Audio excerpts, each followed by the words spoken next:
వీక్షకులందరికీ ప్రభువైన యేసు క్రీస్తు నామములో శుభములు. జాన్ పాల్ విషయంలో ఇటీవల జరుగుతున్న వివాదాలు అందరికీ తెలిసినవే. వాటన్నిటిని మళ్ళీ విశ్లేషించడం కోసం నేను ఈ వీడియో చేయడం లేదు. వాటి విషయంలో నిజానిజాలు దేవుడికే తెలుసు, దేవుడే అతన్ని తీర్పు తీర్చాలి.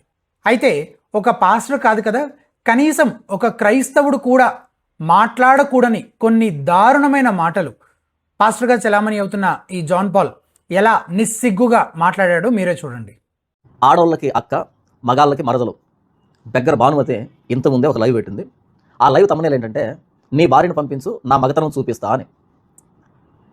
ఈ వీడియో ముఖంగా ఆడవాళ్ళకి అక్క, మగాళ్ళకి మరదలైన బెగ్గర భానుమతితో నేను చెప్పదలసిన విషయం ఏంటంటే, బెగ్గర భానుమతి, నీకు పెళ్ళి అయింది కదా, పాపం ఒక అమ్మాయి జీవితాన్ని నాశనం చేసావు కదా, మగాడి రూపంలో ఉన్నావని ఆ అమ్మాయిని పెళ్లి చేసుకుని ఆ అమ్మాయి జీవితాన్ని నాశనం చేసావు కదరా.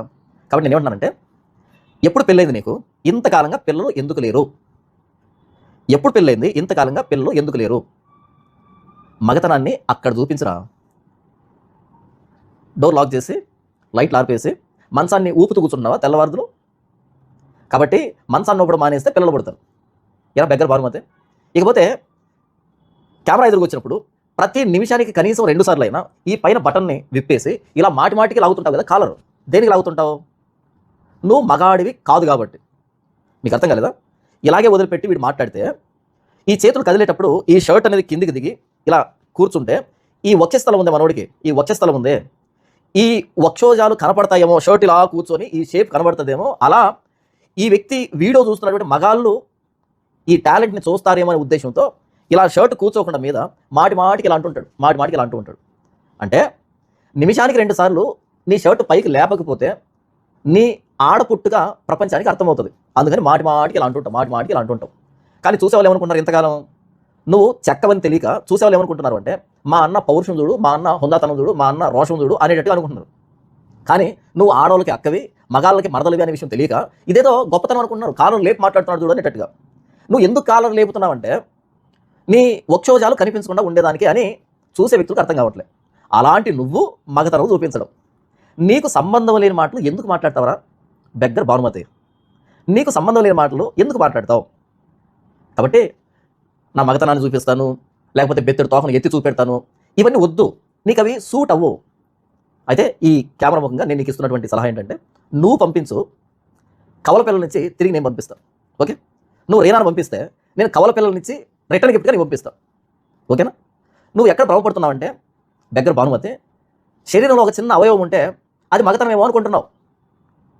కానీ అది పని చేయదని, అది కేవలం చూడడానికే తప్ప, అదేదో సినిమాలో, పాత సినిమాలో, ఇది గరిట లాంటిది కానీ గరిట కాదు, ఇది గడియారం లాంటిది కానీ గడియారం కాదు, ఇది టీవీ లాంటిది కానీ టీవీ కాదంటారు కదా, అలా నీకు అది మగతనం లాంటిది కానీ మగతనం కాదు అనేదానికి నీకు పెళ్లి పడింది, ఇంతకాలం పిల్లలు ఎందుకు లేరు అనేదే సమాధానం రా బెగ్గర భానుమతి.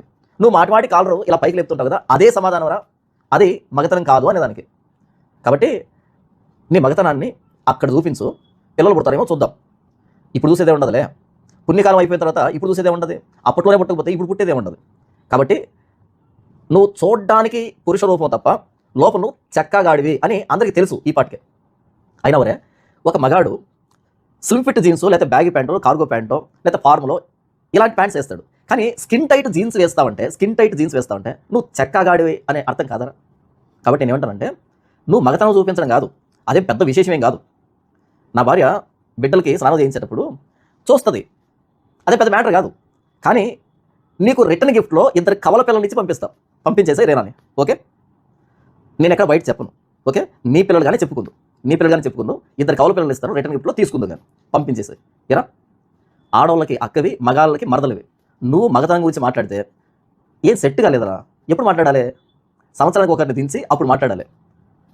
ఒకరు భవిష్యత్తులో రేనాకి పిల్లలు పుట్టినా సరే రేనాకు పుట్టారు అని అనాలి తప్ప నీకు పుట్టారు అనే స్టేట్మెంట్ చెల్లదు. ఎందుకంటే ఆవిడ స్వయం కృషితో ఆవిడ సంపాదించుకోవాలి తప్ప నీ వల్ల అయితే పిల్లలు పుట్టరని ఈ గడిచిన సంవత్సరాలన్నీ నిర్ధారణ చేస్తున్నాయి. కాబట్టి భవిష్యత్తులో ఒకవేళ రేనాకు పిల్లలు పుట్టొచ్చేమో కానీ తన స్వయం కృషితో నీ ప్రమేయత అయితే పొరపాటు కూడా పుట్టేదానికి అవకాశం లేదని ఈ గడిచిన సంవత్సరాలే సాక్ష్యం. ఎరా, ఆడవాళ్ళకి అక్క, మగాళ్ళకి మరదలు బెగ్గర భానుమతి, నీకు సూట్ అయ్యే మాటలు మాట్లాడరా పెంటి మేక. ఎందుకు పెద్ద మాటలు, నీకు సంబంధం లేని మాటలు? చూసారు కదండి, ఈ వీడియో నిన్న సాయంత్రం వరకు అతని ఛానల్లో ఉండింది. కానీ ఈరోజు మార్నింగ్ ఆ లింక్ క్లిక్ చేసి చూస్తే ఆ వీడియో రిమూవ్ చేయబడినట్లు చూపిస్తుంది. ఆ ఒరిజినల్ వీడియో లింక్ కింద డిస్క్రిప్షన్ బాక్స్లో ఇచ్చాను. మీరు ఆ లింక్ క్లిక్ చేసినా this video has been removed by the uploader అని చూపిస్తుంది. నేను జాన్ పాల్ని సూటిగా అడుగుతున్నాను, ఈ వీడియో ఎందుకు రిమూవ్ చేసావు జాన్ పాల్? నువ్వు మాట్లాడిన మాటలు తప్పుడు మాటలు కాకపోతే, ఒక పాస్టర్గా మాట్లాడకూడని మాటలు నువ్వు మాట్లాడి ఉండకపోతే ఆ వీడియో రిమూవ్ చేయాల్సిన అవసరం ఏముంది? అదే నీ నిజస్వరూపం, నీ అస్సలు రంగు అదే. వీక్షకులు గమనించండి, ఇప్పటి వరకు మనం వీడియోలో ఏదైతే చూసామో అదే జాన్ పాల్ యొక్క నిజస్వరూపం, ఒరిజినల్ జాన్ పాల్ ఇదే. అలాగే కైజర్ న్యూస్ వాళ్ళు ఏదో అన్నారని చెప్పి అవతల మాట్లాడుతున్న వ్యక్తి ఒక స్త్రీ అని కూడా పట్టించుకోకుండా జాన్ పాల్ ఆమె గురించి ఎలాంటి పోస్ట్ పెట్టాడో చూడండి.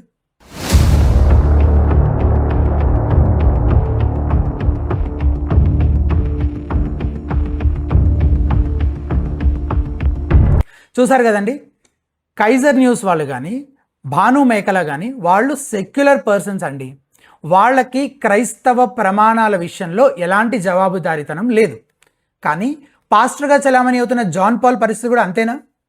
అతన్ని గుడ్డిగా వెంబడిస్తున్న వాళ్ళు ఇకనైనా కళ్ళు తెరుచుకొని అతని నిజస్వరూపాన్ని గుర్తించి ఆ గుంటనక్క విషయంలో అప్రమత్తంగా జాగ్రత్తగా ఉండాలని విజ్ఞప్తి చేస్తూ ముగిస్తున్నాను. అందరికీ వందనాలు.